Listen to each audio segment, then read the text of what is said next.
എല്ലാവർക്കും നമസ്കാരം. എന്റർടൈൻമെന്റ് കീഴിലേക്ക് എല്ലാവർക്കും സ്വാഗതം. ഈ കിഴി റിവ്യൂ ആണ്. നുണക്കുഴി കണ്ടത് ഞാനാണ്, അതുകൊണ്ട് തന്നെ ഇതിന്റെ പൂർണ്ണ ഉത്തരവാദിത്വം ഞാൻ ഏറ്റെടുക്കുന്നു. തീർച്ചയായിട്ടും അത് നീ തന്നെ ഏറ്റെടുക്കണം. ഇതെന്തും പറയാലോ. നുണക്കുഴി എന്നുള്ളൊരു പേരുള്ളതുകൊണ്ട്, പിന്നെ മുഖത്ത് 2 നുണക്കുഴി ഉള്ളതുകൊണ്ട് എന്ത് നുണയെന്ന് ഇവിടെ വിളിച്ച് പറയാം. നമുക്ക് വിശ്വസിക്കാൻ പറ്റൂല.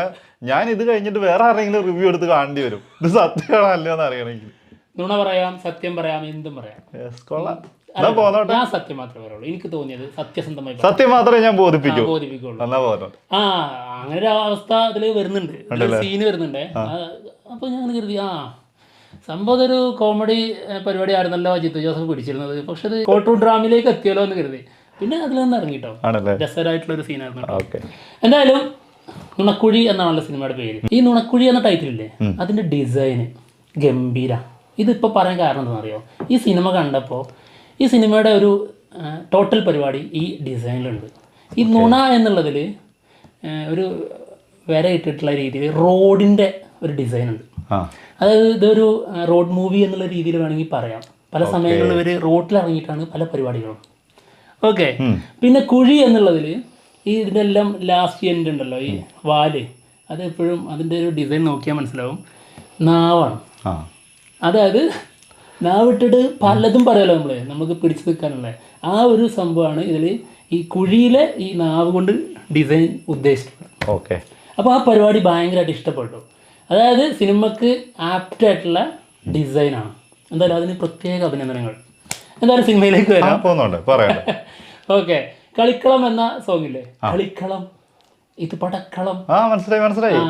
ആ രീതിയിലുള്ള ഒരു ടൈറ്റിൽ സോങ്ങിലാണ് സിനിമ തുടങ്ങുന്നത്. സംഭവം നമ്മൾ അപ്പോഴേ അതിലേക്ക് ഇന്നാവുന്നുണ്ട്. പക്ഷേ എനിക്ക് ഫസ്റ്റ് ഹാഫിൽ ഇടയ്ക്ക് ഞാൻ അതിൽ ഇന്നാവും, ഇടയ്ക്ക് പുറത്ത് വരും. ഒരു ആവറേജ് ഫീല്. ഇത് ഒരു ടോട്ടലി പോകുന്നത് ഒരു ആവറേജ് സിനിമയിലേക്കാണല്ലോ, കയ്യിൽ നിന്ന് പോകുമോ എന്നിങ്ങനെ ടെൻഷൻ വന്നു. പക്ഷേ സെക്കൻഡ് ഹാഫ് മുതൽ ഇത് വേറെ ലെവലിലേക്ക് പോയി. അതായത് ഫസ്റ്റ് ഹാഫ് ഒരു ആവറേജ്, പക്ഷേ സെക്കൻഡ് ഹാഫ് പിടിച്ചിട്ട് ഇത് പൊക്കിയെടുത്തു. ജിത്തു ജോസഫ് അതിന് പ്രത്യേകം പണിയെടുത്തിട്ടുണ്ട്. എന്നാൽ ഈ പണിയെടുപ്പിച്ച ആൾക്കാരുണ്ടല്ലോ, ഏത് കാസ്റ്റിങ്ങിൽ കൊണ്ടുവന്നിരിക്കുന്ന ഒരുപാട് ആൾക്കാർ, ഇവരുടെ പെർഫോമൻസ് കൊണ്ട് ശരിക്കും തകർത്തു. സാധാരണ കുറച്ച് നാളായിട്ട് ഈ ഫസ്റ്റ് ഹാഫ് അടിപൊളിയും സെക്കൻഡ് ഹാഫ് മോശമാണ് വന്നോണ്ടിരുന്നത്. ഇത് നേരെ തിരിഞ്ഞു അല്ലേ? ആദ്യത്തെ ആ ഒരു സമയങ്ങളിൽ നമ്മളിങ്ങനെ ഒരു ഓക്കെ എന്നുള്ള രീതിയിൽ നിൽക്കുന്നിടത്തുനിന്ന് മാറ്റം വരുന്നുണ്ട്. സെക്കൻഡ് ഹാഫ് ഗംഭീരമാക്കിയിട്ട് എനിക്ക് ആദ്യം ഇതിൽ ഇഷ്ടപ്പെട്ടത് ആരെ അറിയോ? നമ്മുടെ ബൈജു വാ തുറന്നാൽ കോമഡിയാണ്. ഗംഭീരം എന്ന് പറഞ്ഞാൽ ഗംഭീരം. CA ആയിട്ടാണ് ആൾ വന്നിരിക്കുന്നത്. പിന്നെ ആളുടെ കൂടെ കെമിസ്ട്രി, ആളുടെ ഒപ്പത്തിനൊപ്പം നമ്മുടെ ആസീസ് നെടുമങ്ങാടുണ്ട്. പിന്നെ എനിക്ക് ബൈജു കഴിഞ്ഞാൽ ഏറ്റവും കൂടുതൽ ഇഷ്ടപ്പെട്ടത് സിദ്ദീഖ്. എൻ്റെ മോനെ, ഇതൊക്കെ പഴയ പുലികളാണ്. പഴയ പുലിയല്ല, പുതിയതും ഒക്കെ എന്നത്തെയും പുലി തന്നെ. എൻ്റെ മോനെ വെള്ളം അടിച്ചിട്ടുണ്ടല്ലോ, അഴിഞ്ഞാടെന്ന് പറഞ്ഞിട്ടുണ്ടല്ലോ, അതാണ് സിംപ്ലിസിറ്റി. പിന്നെ മാത്രമല്ല കോമഡി ചെയ്ത് തഴക്കം വന്ന ആളാണല്ലോ, അതുകൊണ്ട് തന്നെ വലിയ റിസ്ക് എടുക്കാതെ അങ്ങ് ചെയ്തു പോകാന്ന് പറഞ്ഞിട്ടില്ലേ, അതാണ് സാധനം. എൻ്റെ മോനെ അത്രത്തോളം ത്രില്ലടിച്ചാണ് കണ്ടത്. പെർഫോമൻസ് കണ്ടിട്ട് പൊള്ളിച്ചിട്ടുണ്ട്. ബൈജു സൂപ്പറായി, ഞാൻ പറഞ്ഞല്ലോ. അതുപോലെ സിദ്ദീഖ് സൂപ്പറായി. പിന്നെ മനോജ് കെ ജയൻ, പിന്നെ നമ്മുടെ ബിനു പപ്പു, ഇവരൊക്കെ ഒരു ടീമാണ്. അതുകൊണ്ടാണ് അങ്ങനെ പറഞ്ഞു കേട്ടോ. നായകൻ എല്ലായിടത്തും ചെന്ന് പെടുന്നുണ്ട്. ഇതിൽ വേറെ ആരൊക്കെ ഏതൊക്കെ ടീമുണ്ടോ അവരുടെ കൂടെ ഒക്കെ പെടുന്നുണ്ട്. സൂപ്പറായിട്ട് ചെയ്യുന്നുണ്ട്. ഇത് ബേസിൽ ജോസഫ് അല്ലാതെ ഇപ്പോൾ മലയാളത്തിൽ ഒരു നായക സ്ഥാനത്തുള്ള ഒരാൾക്കുണ്ടല്ലോ, ആർക്കും കൊടുക്കാൻ പറ്റില്ല.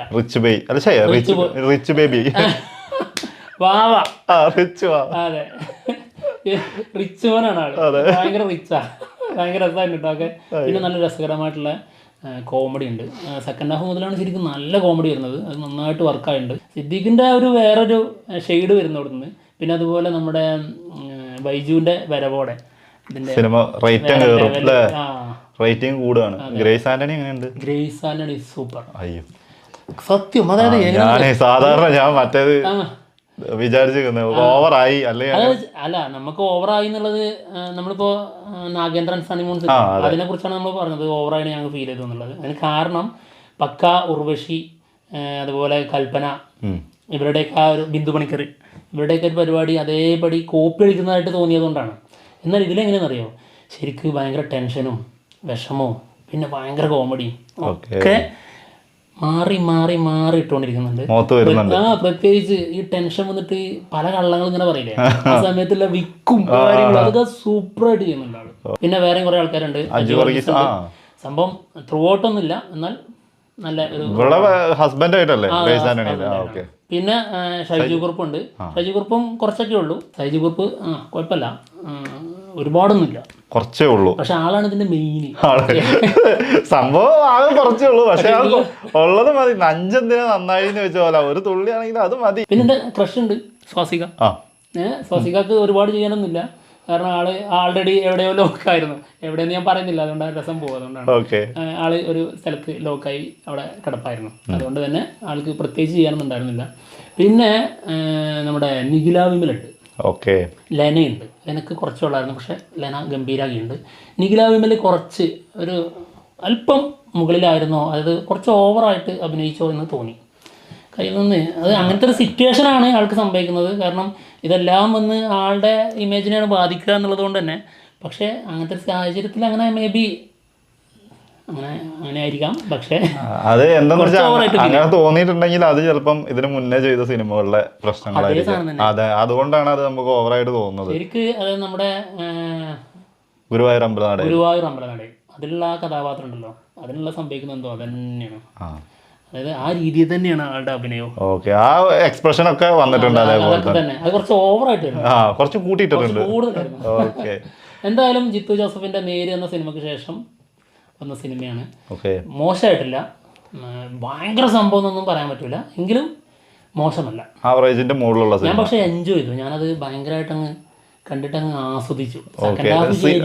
ഞാൻ എടുത്തു വെക്കാൻ മ്യൂസിക് അല്ലെങ്കിൽ അത് സംഭവം ജസ്റ്റിന് പറ്റുന്ന നമ്മൾ മ്യൂസിക് ഒന്നും ശ്രദ്ധിക്കുന്നില്ലടാ. ഇതിലിങ്ങനെ ഒരു വൈബ് ഉള്ളതുകൊണ്ട് അതില് മ്യൂസിക് ഇങ്ങനെ നമ്മളിങ്ങനെ റിവ്യൂ ചെയ്യണമെങ്കിൽ ഇത് പറയണല്ലോ എന്നുള്ള ചിന്തയൊന്നുമില്ല. നമ്മളതൊക്കെ വിട്ടു പോകുന്നുണ്ട്. ശരിക്കും ഒരു അഴിഞ്ഞാട്ടം വരുന്നുണ്ട് സെക്കൻഡ് ഹാഫ് മുതൽ. അപ്പൊ ആ ഒരു രസത്തിൽ നമ്മളങ്ങ് മതിമറന്നിരുന്ന് പോകുന്നുണ്ട്. പിന്നെ സിനിമാറ്റോഗ്രാഫി ഒക്കെ നല്ല ഇതിന് സിനിമക്ക് ആവശ്യമായ രീതിയിൽ തന്നെയാണ്. പിന്നെ ഒരു ദിവസത്തെ കഥയല്ലേ ഇത്, ഒരു നൈറ്റ്, ഒരു പകലും ഒരു നൈറ്റും. എന്തായാലും മോശമില്ല. സ്ക്രിപ്റ്റ് വൈസ് എങ്ങനെയുണ്ട് സാധനം? സ്ക്രിപ്റ്റ് KR കൃഷ്ണകുമാറാണ്, അതായത് നമ്മുടെ 12th മാൻ്റെ ഒക്കെ സ്ക്രിപ്റ്റ് റൈറ്ററാണ്. മോശമില്ല. ഒരു ആള് ഇത്രയും കോമഡി ഒക്കെ ഉള്ള സാധനം എഴുതുവോ? അതെനിക്ക് തോന്നി. അല്ലേ, 12th മാനില് നമുക്കറിയാം ആ ഒരു വകുപ്പിൽ അങ്ങനെ പോണ സാധനമാണ്. ഈ കോമഡി ചിലത് കുറച്ച് പഴയ കാലഘട്ടങ്ങളിലെ ചില കോമഡീസ് ഒക്കെ ഉണ്ട്. പക്ഷെ അത് നമുക്ക് പഴയതാണ് എന്ന് കരുതി തള്ളിക്കളയാനും പറ്റില്ല, രസമായിട്ട് വന്നിട്ടുമുണ്ട്. അതല്ലാതെ ഫ്രഷ് പരിപാടികളുണ്ട് രസമായിട്ടുള്ള. എന്തായാലും മോശമില്ലാത്തൊരു സ്ക്രിപ്റ്റും, എന്നാൽ അതിനെ പൊക്കിയെടുത്തിട്ടുണ്ട് നമ്മുടെ ജിത്തു ജോസഫ്.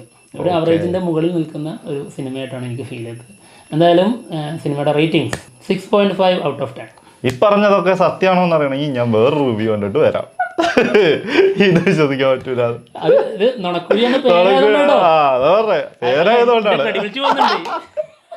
അത് തുടക്കത്തിലേ പറഞ്ഞിട്ടുള്ളതുകൊണ്ട് കുഴപ്പമില്ല. നുണക്കുഴി എന്നുള്ള പേരും സിനിമേന്റെ പേരും പിന്നെ ഇവന്റെ നുണക്കുഴി ഉള്ളതുകൊണ്ടാണ്. എന്തായാലും പോട്ടെ. എന്തായാലും നിങ്ങൾ കാണുക, സിനിമ കണ്ടിട്ട് അഭിപ്രായങ്ങൾ പറയാം കേട്ടോ. അപ്പൊ എന്തായാലും പോവാണ്. ബൈ.